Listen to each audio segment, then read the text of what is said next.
¿Qué sería de nosotros como personas si no recordáramos nada de lo que hicimos a partir del día anterior, hacia atrás? No seríamos, ¿no es cierto? No seríamos lo que somos. Nuestra identidad tiene que ver con todo lo que recordamos, que no es mucho, del pasado. La memoria personal, todos sabemos por experiencia, es muy, muy frágil.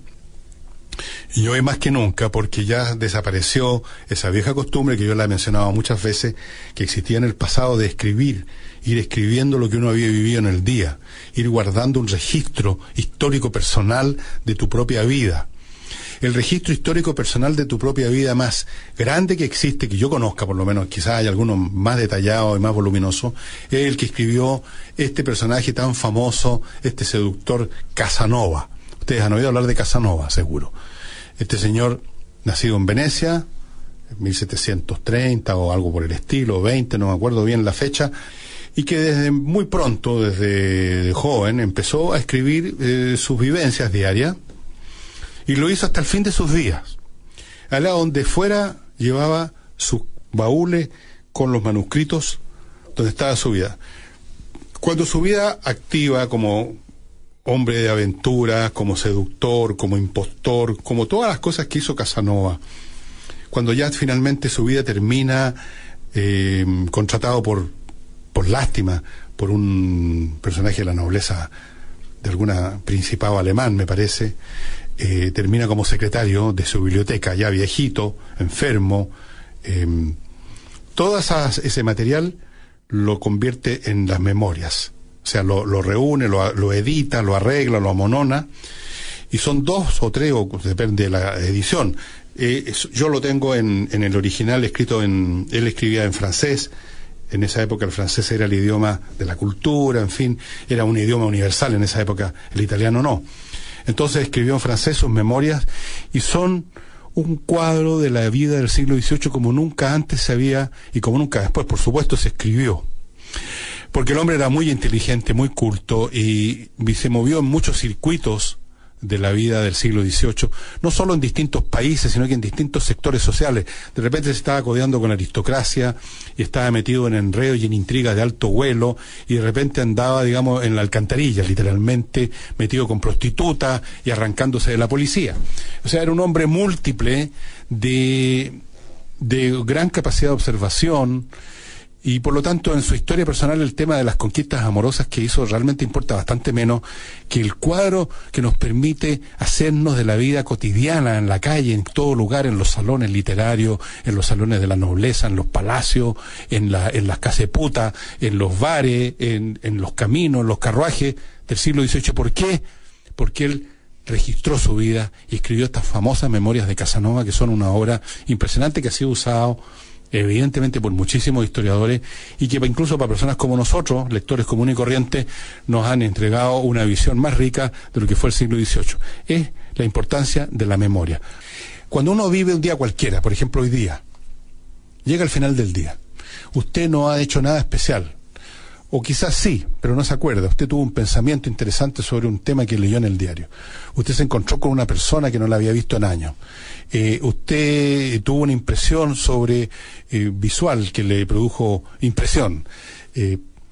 Todo eso, si no se anota, se pierde. Y así ocurre, estimado amigo, que cuando miramos nuestro pasado, nuestro pasado, o sea, algo que nos debiera interesar personalmente, años completos, no digo días o semanas, años completos se desvanecen en la nada. O sea, yo le pregunto a usted lo siguiente: ¿qué recuerda de interesante que le ocurrió en el año 2009? Le apuesto que no se acuerda de nada.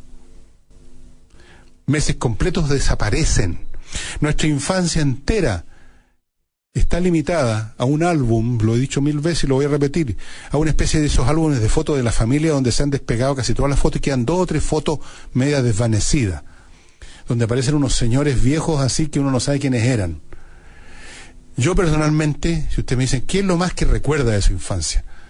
Bueno, dependiendo de aquí llamemos infancia hasta qué edad, pero pongamos mis primeros 2, 3, 4 años de vida, a lo más debo tener unas media docena de imágenes, así como pequeños clips visuales de algo que me pasó en un momento dado, y nada más. Todo lo demás desapareció, y sin embargo en esos años esos 2, 3, 4, 5 primeros años se construye la esencia de lo que vamos a hacer después. Eso lo saben los psicólogos. Pero podemos avanzar más. ¿Qué recuerda usted de su adolescencia? ¿Cuánto recuerda usted? Unos pocos episodios nada más, con suerte. Y de la vida adulta, menos, porque la vida adulta tiene más rutina y la rutina tiende a perderse en la memoria. Incluso las buenas ideas que usted tuvo, los pensamientos que tuvo, las impresiones que tuvo, desaparecen. Y entonces como que uno no hubiera vivido.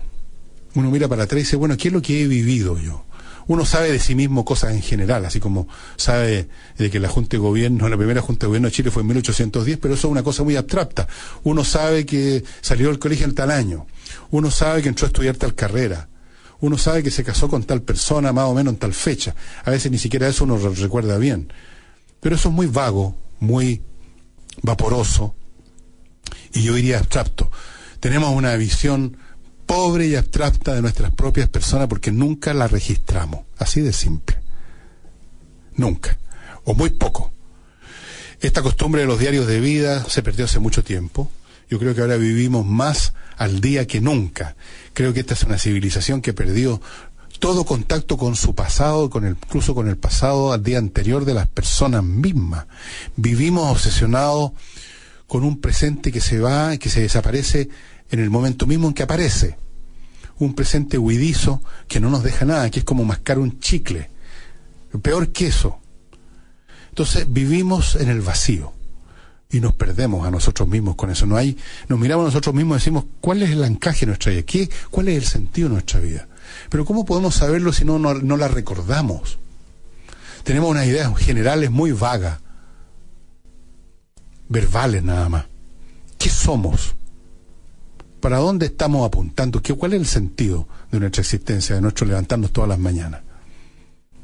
Bueno, más allá, digamos, de que hay que comer, que pobre, ¿no? Vivir simplemente porque hay que trabajar para poder tener un plato caliente al día, por lo menos, para pagar la cuenta de luz. Se nos olvida todo lo que hemos sido, todo lo que hemos pensado, todas aquellas cosas que supuestamente uno sueña de joven que quiere ser, todos esos proyectos que uno se hace cuando está en el limbo que es la niñez, porque uno todavía no está asumiendo otra rutina que la del colegio. Todas esas cosas que nos definen, porque mucho de lo que define una persona no es solo cuál fue su pasado, sino que cuál es el futuro que en ese pasado se trazó para sí mismo, cuáles son los planes que uno se hizo, que son paradojalmente pasado y futuro al mismo tiempo. Todo eso se ha desvanecido, en gran parte.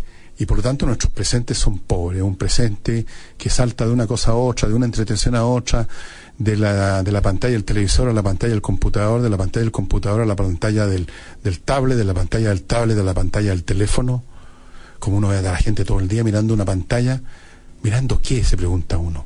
No tiene nada mejor que mirar en sus propias mentes, en sus recuerdos, en sus pensamientos. No tienen nada mejor que mirar ahí, por lo tanto miran una cosa tras otra y luego pasan de una cosa, pasan a otra y pasan a otra y no pasan a ninguna, no se quedan en ninguna. Y es una vida muy empobrecida. Y una sociedad entera que ha perdido su historia o que la tiene muy perdida o muy deteriorada, también es una sociedad muy pobre. Cuando uno viaja a Europa, uno respira en el aire, por así decirlo, una densidad cultural. El pasado está vivo, está presente. Y cuando uno habla en Francia, por ejemplo, un país donde el que más he ido, con un francés de cualquiera, el francés que uno se encuentra en una librería, o el francés que uno se encuentra en una disquería, el francés que uno se encuentra en un teatro, uno siente incluso en la manera de hablar que tienen, que el pasado está vivo. Hablan con la riqueza verbal y conceptual de quien ha leído, o sea, de quien se ha hecho cargo del pasado, porque esos libros que he leído han sido escritos en el pasado o se refieren al pasado, las dos cosas. Y hay una densidad, una riqueza. Y viceversa, y creo que todo viajero lo tiene que reconocer. Cuando se vuelve a nuestro país, de hecho, cuando se vuelve a casi cualquier país de Latinoamérica, uno tiene la sensación que regresa, como que regresara a la gran ciudad, lo dejaran caer a uno en medio del campo, a la nada. Uno regresa a un espacio vacío, como que aquí todavía no se ha inventado un país. Un país, uno tiene una sensación de haber subido a la máquina del tiempo en un avión y haber regresado a una época pobre, o sea, una época donde la gente habla mal, donde la gente tartamudea, donde el lenguaje es pobre porque no hay densidad cultural, donde reina un grado de barbarie, esa es la palabra, barbarie. Y entonces los edificios están todos pintarrajeados, con unos grafitis estúpidos por todos lados, reina el descuido. Si alguien alguna vez plantó un árbol, después nadie lo riega porque eso es cosa del pasado, no nos interesa. Mantener las cosas. ¿Saben ustedes cuál fue la definición que dio una vez un gran, que no me acuerdo de quién era, un gran, creo que fue un historiador importante, pero en este momento no recuerdo cuál de los historiadores importantes que he leído, dijo lo siguiente, dijo, ¿qué es lo que es civilización? Civilización es mantención. Miren qué simple. Mantención, es decir, mantener vivas las cosas que se han creado, conservarlas, mantenerlas. Es como mantener un jardín. El jardín no se mantiene si uno no lo riega, no lo cuida.